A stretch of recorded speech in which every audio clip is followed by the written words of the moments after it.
Journal de bord d'un élu local. Épisode 50. Le rôle de l'agglomération et de son président. Avec notre invité, Christophe de Gruel.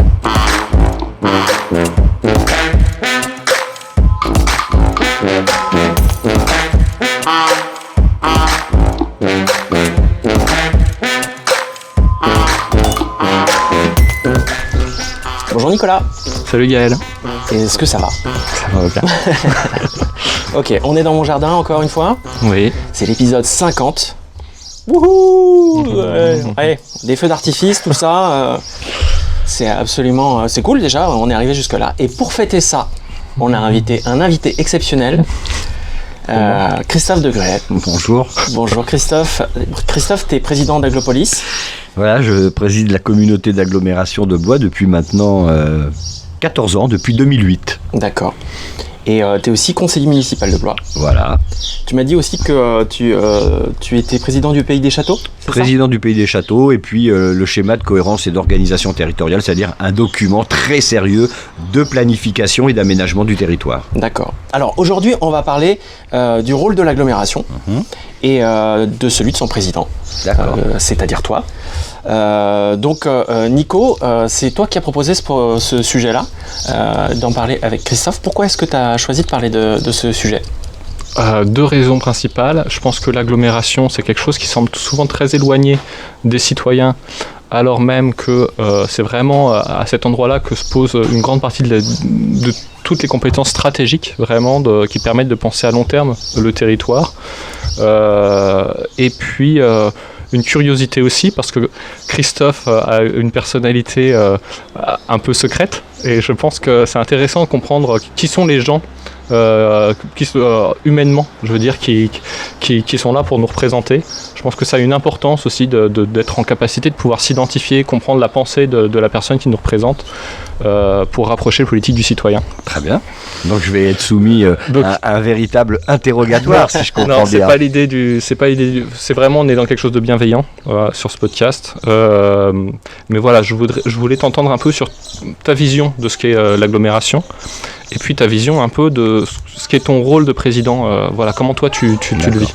Alors, ta vision de l'agglomération. L'agglomération, c'est le prolongement de l'action des communes. C'est-à-dire que l'agglomération, c'est pas un échelon supplémentaire. C'est les communes de l'agglomération, 43, qui s'organisent au sein de ce qu'on appelle le bloc communal pour mettre en place les grandes politiques stratégiques, le développement économique et commercial, l'aménagement du territoire, le soutien à l'enseignement supérieur, le soutien à l'agriculture et à la viticulture, et puis en même temps la gestion des grands services publics qui ont besoin d'être pensés à l'échelle d'un bassin de vie et pas à l'échelle de limites communales, c'est-à-dire l'eau et l'assainissement, les transports urbains, les ordures ménagères. Donc voilà, on est dans une complémentarité entre les communes et l'intercommunalité, mais on va dire que l'intercommunalité, c'est le prolongement, voilà, des actions communales, et moi je raisonne toujours à l'échelle du bloc communal. Les communes et l'intercommunalité. Ça me paraît fondamental. Et puis si je devais, faire un petit clin d'œil historique, je crois que les intercommunalités sont les communes de 1789. En 1789, quand les révolutionnaires les installent dans notre paysage politique et administratif, à l'automne 89, elles créent des communes, 44 000 à l'époque. La phrase dit quelque chose comme « dans chaque bourg, paroisse, ville sera érigée une commune ». Et la commune, c'est quoi à l'époque ? C'est le bassin de vie. C'est-à-dire, c'est là où on vit, c'est là où on travaille et on se déplace peu. Et à l'échelle des mobilités, on pourrait dire que le département est aussi un bassin de vie, puisque quand on crée les départements à la même époque, vous savez, il faut pouvoir se rendre au chef-lieu de département en une journée et en revenir à cheval. Et donc cette notion de bassin de vie, elle est fondamentale. Et bien aujourd'hui, les intercommunalités, c'est en reprenant le souffle des révolutionnaires de 1789, le bassin de vie du 3e millénaire.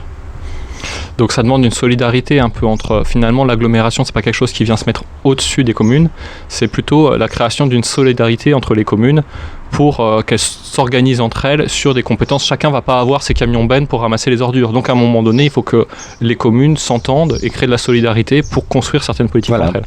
Solidarité et complémentarité, parce que évidemment, toute une série de politiques publiques n'ont aucun sens à être organisées, imaginées à l'échelle des limites administratives d'une commune. Donc voilà, c'est complémentarité, dialogue, évidemment.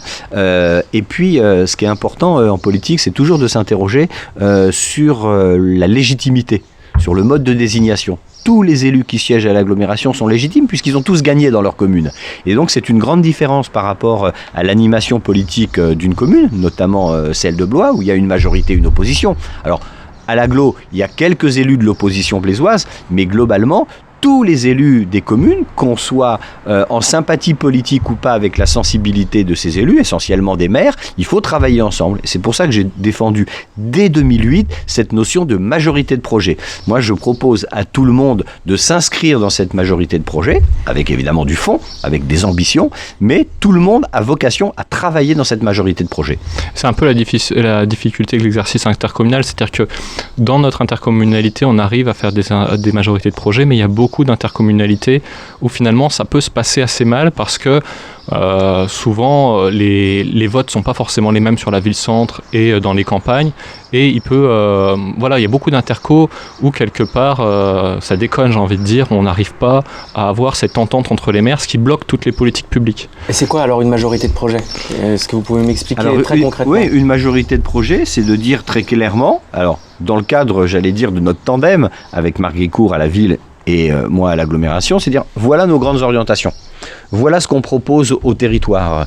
Une croissance équilibrée, une croissance sobre, comme on dit maintenant, des équipements publics accessibles et où la notion de justice sociale est très importante, une ambition pour le territoire, une volonté de ne pas faire n'importe quoi dans cette espèce de course à l'attractivité territoriale. Et donc, voilà, moi je propose une orientation. La majorité de projets, c'est la méthode. Et donc, cette majorité de projets, avec ces grands thèmes que je viens d'évoquer, eh bien, tous ceux qui peuvent s'y reconnaître, ou tous ceux qui se disent « Ah ouais, tiens, j'aurais peut-être pas imaginé les choses comme ça », je leur dis « Mais la porte est ouverte ». Et on peut tous travailler ensemble. Et globalement, ça marche plutôt bien, puisque depuis 14 ans, on est considéré, alors à l'échelle départementale, mais même à l'échelle nationale, comme une communauté d'agglomération où ça fonctionne. Ça fonctionne bien et dans un bon état d'esprit qui nécessite le respect.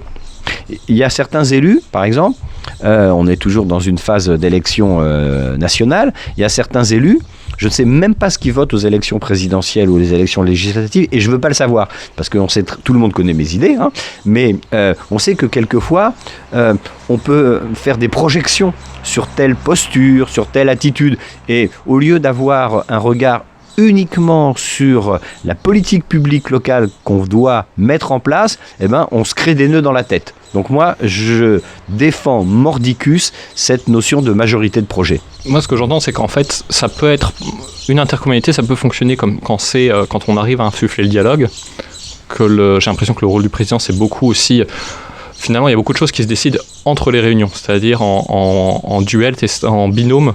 Tu essayes de résoudre les points de tension pour, au moment du vote, faire en sorte que tout soit apaisé et que tu aies une entente. Mais les limites que je vois parfois à l'intercommunalité, c'est que ça peut donner l'impression, vu de l'extérieur, que c'est des jeux d'arrangement entre amis, entre maires, et que le citoyen se sent exclu de tout ça, et qu'il a l'impression que ça le dépasse. Et quand on voit que 70% des moins de 35 ans n'ont pas voté, que l'interco, ça devient de plus en plus le lieu où les grandes décisions se prennent. Des fois, le maire, il a l'impression que l'interco, finalement, c'est l'interco qui décide et que lui, ses pouvoirs sont de plus en plus restreints. La question que je me pose, c'est est-ce qu'à un moment donné, il faut penser à de la démocratie directe ? Est-ce que ça a du sens parce que ça reconnecterait plus fortement avec le citoyen autour d'un projet politique fort ? Ou est-ce que c'est une mauvaise idée parce qu'on peut dire que ça fonctionne dans le sens où chacun a élu son maire et que les maires, après, selon leur sensibilité politique, se retrouvent obligés de s'entendre. Mais souvent, ça ne marche pas.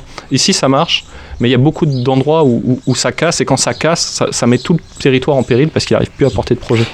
Il y a un débat à la fois juridique et politique. Le débat politique, c'est la méthode. Si le président d'une interco, et surtout à l'échelle d'une agglomération où il y a une ville-centre, du périurbain, du rural, si le président n'a pas une vision à la fois du développement de son territoire, mais aussi à la fois de la manière dont il faut animer cette majorité de projets, effectivement, ça se termine dans le mur. Et il y a un certain nombre d'intercommunalités qui sont totalement embourbées. Et puis, il y a aussi un débat juridique qui renvoie au mode de scrutin électoral. C'est-à-dire qu'en gros, il y a deux options. Il y a l'option actuelle et on est dans cette notion de bloc communal.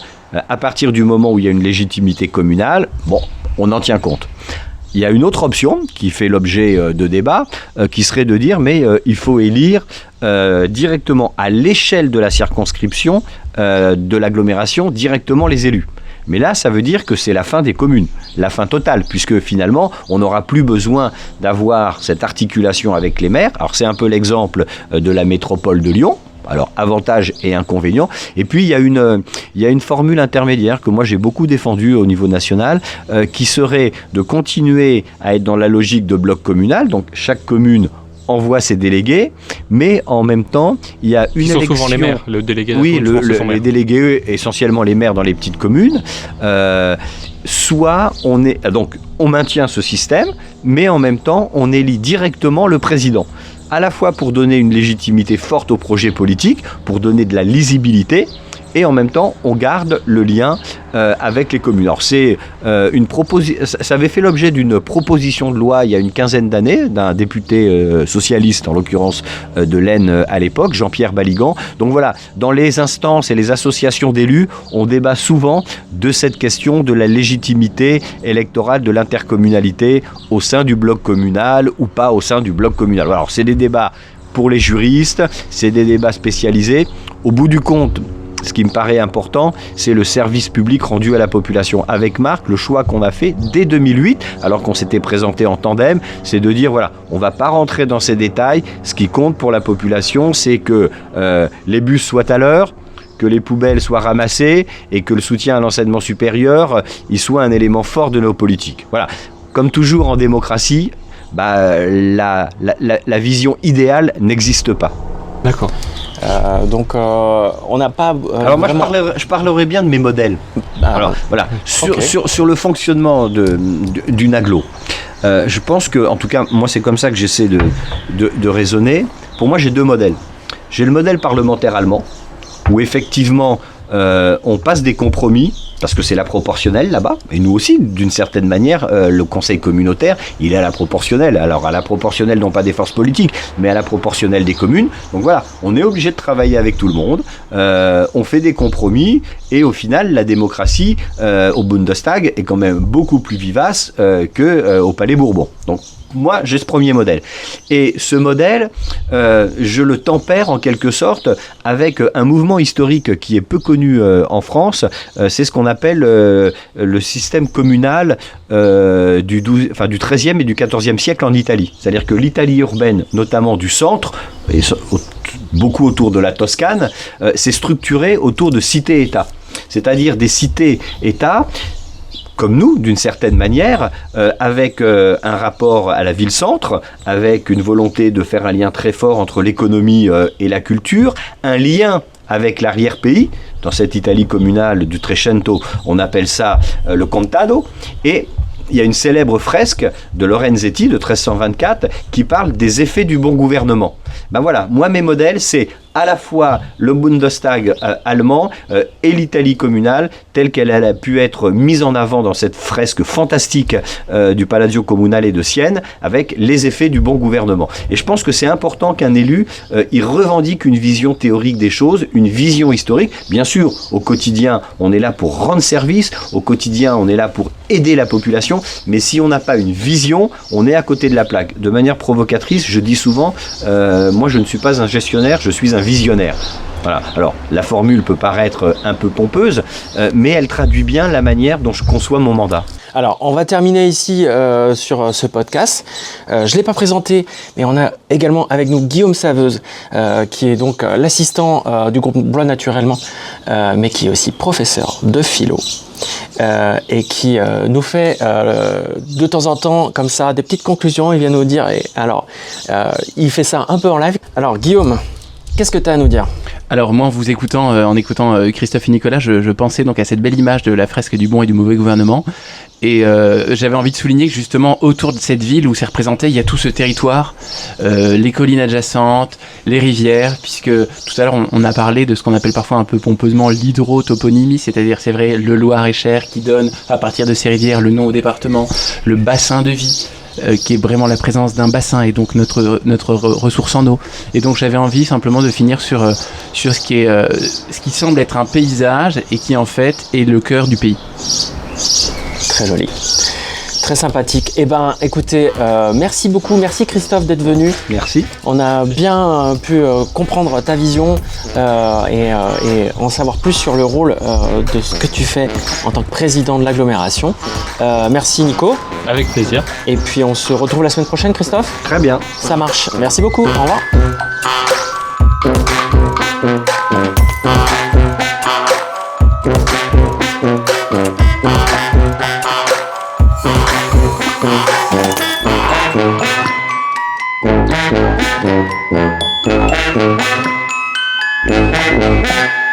Alors tu as fait une petite erreur.